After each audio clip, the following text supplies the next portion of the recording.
Temos mais um problema de áreas, neste caso é um problema para o cálculo desta área triangular dentro deste quadrado, e o enunciado diz-nos o seguinte: sendo dado o quadrado ABCD de lado L, portanto de lado L, o ponto O, que é este ponto aqui, que é o centro da circunferência inscrita, esta circunferência azul, no quadrado, e o ponto A é o centro do quarto de circunferência, este quarto de circunferência verde, calcular a área sombreada relativa ao triângulo AEF, portanto esta área lilás.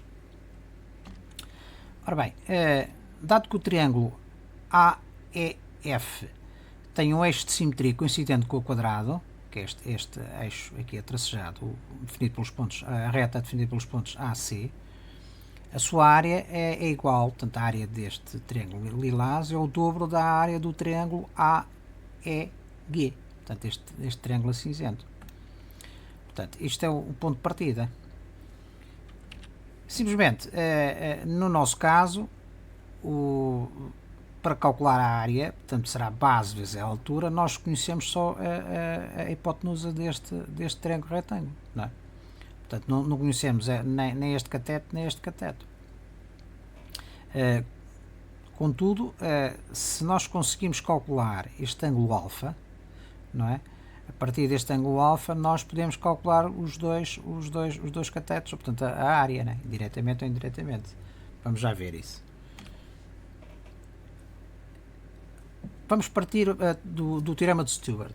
O que é que nos diz o teorema de Stewart?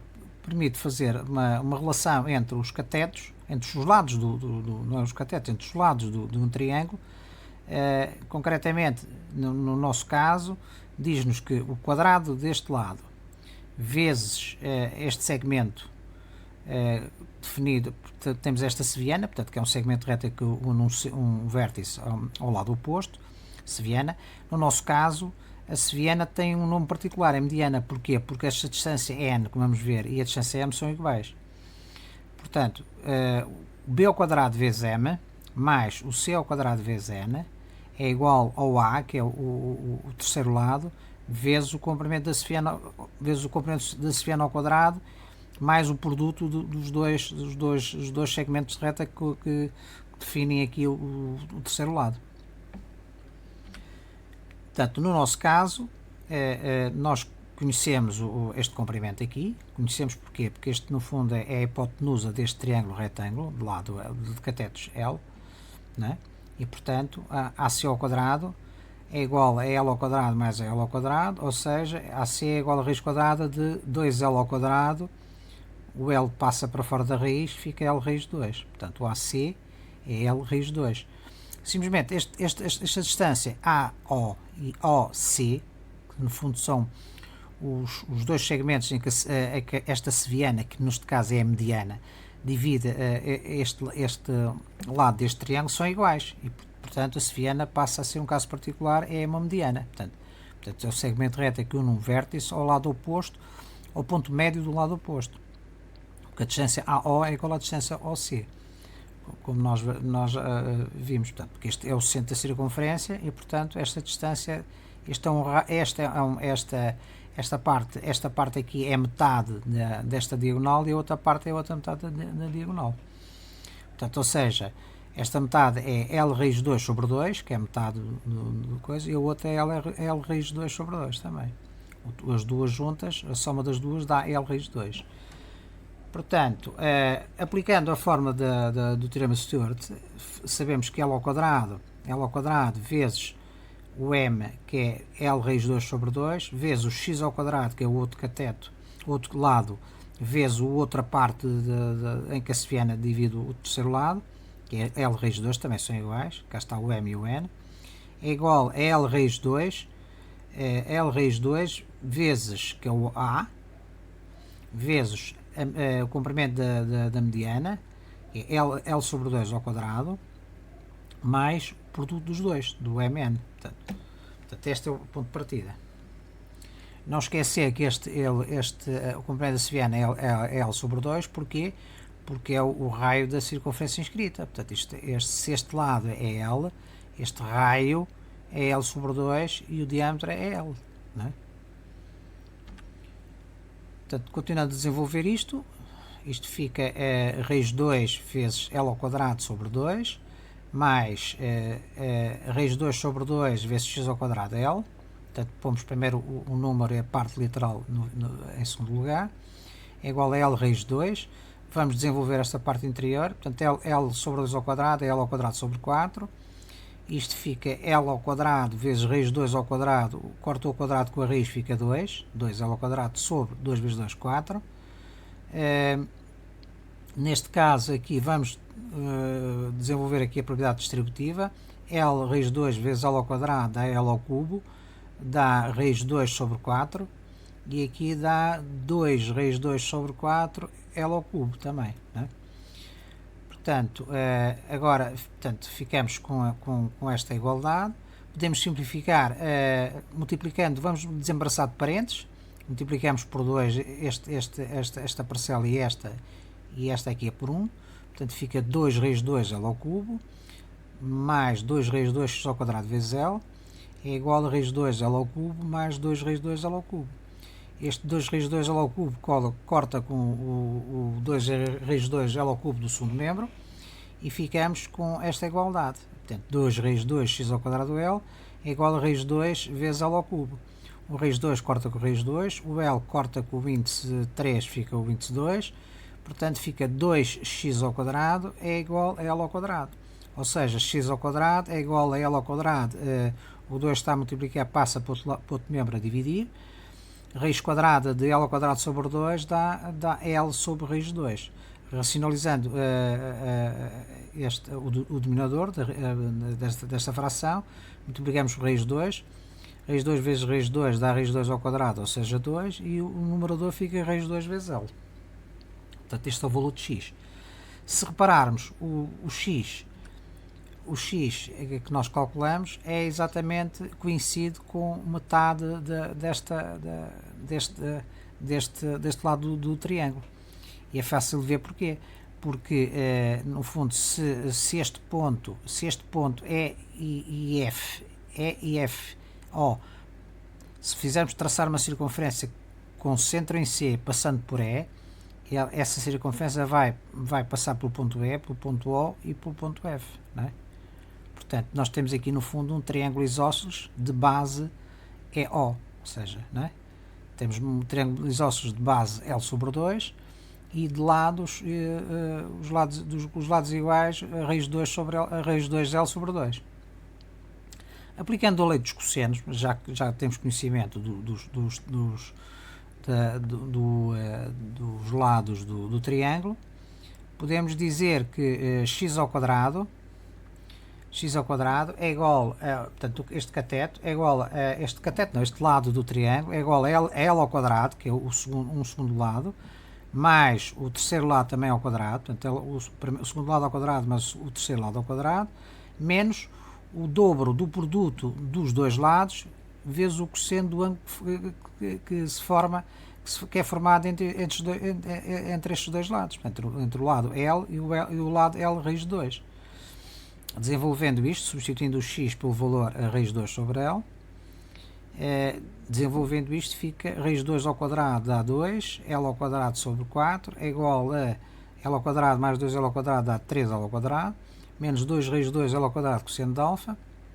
Simplificando aqui o 2 com o 4, divide-se por 2, portanto fica 1 ali, fica 2, fica L ao quadrado sobre 2 é igual a 3L ao quadrado menos 2 raiz 2 L ao quadrado cosseno de alfa.